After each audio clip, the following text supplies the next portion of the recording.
ఏడు నుంచో వచ్చి మాకు మా గడ్డ మీద కూర్చొని నువ్వు సవాల్ విసురితే చూసుకుంటా ఊకోనికే ఇక్కడ భయపడతాం అనుకున్నావా ఏంది బిడ్డ? ఇవాళ కేసీఆర్ గారి నాయకత్వంలో నిన్న నేను పొద్దున్నే కేటీఆర్ గారితో హరీష్ రావు గారితో ఫోన్ మాట్లాడి పర్మిషన్ తీసుకొని మరీ చెప్తా ఉన్నాను. రేపు పొద్దున 11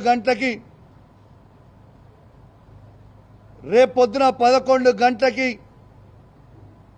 మా మేడ్చల్ జిల్లా పార్టీ ఆఫీస్ శంబీర్పూర్ రాజు గారి నాయకత్వంలో ఆడి నుంచి మేమందరం కలిసి వేలాది మంది కార్యకర్తలు అందరం కూడా మన బీఆర్ఎస్ పార్టీ ఎమ్మెల్యే గాంధీ గారి ఇంటికి పోదామని చెప్పి సందర్భంగా తెలియజేస్తా ఉన్నాను.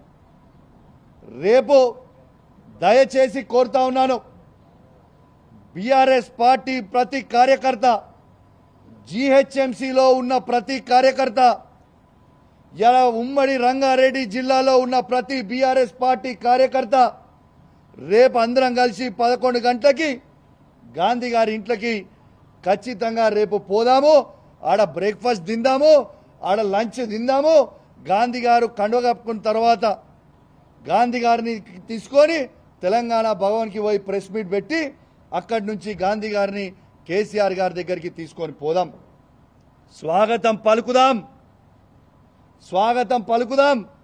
దయచేసి కేసీఆర్ గారి మీద ఉన్న అభిమానం ఉన్న ప్రతి కార్యకర్త, కేటీఆర్ గారి మీద అభిమానం ఉన్న ప్రతి కార్యకర్త, హరీష్ రావు గారి మీద అభిమానం ఉన్న ప్రతి కార్యకర్త అందరం కూడా పెద్ద ఎత్తున రేపాడికి పోదామని చెప్పి సందర్భంగా తెలియజేస్తా ఉన్నాను. రేపు 11 గంటలకి ఖచ్చితంగా 11 o'clockకి మేము రేపు శంబూర్పూర్ రాజు మన మేడ్చల్ పార్టీ ఆఫీస్ దగ్గర నుంచి స్టార్ట్ అవుతాం. ఆయన ఇల్లు అదే జిల్లా కిందికి వస్తుంది, ఆడికే పోదాం. ఆడి నుంచి అందరం కలిసి ఆ ఇంటికి పోయి స్వాగతం పలుకుదాం.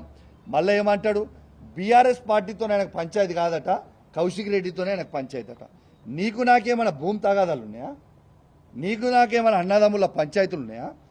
ఎస్, నేను అడిగింది ఏంది, నువ్వు చెప్పే జవాబేంటిది, నువ్వు మాట్లాడేది ఏంటిది? నిర్సిగ్గుగా నిర్లజ్జగా నువ్వు మాట్లాడే మాటలు యావత్ తెలంగాణ ప్రజలు మొత్తం కూడా వింటా ఉన్నారు. అసలు నువ్వు బీఆర్ఎస్ బీఫామ్ మీద గెలిచి కాంగ్రెస్ పార్టీలో చేరనికి నీకు సిగ్గనిపిస్తలేదాయా?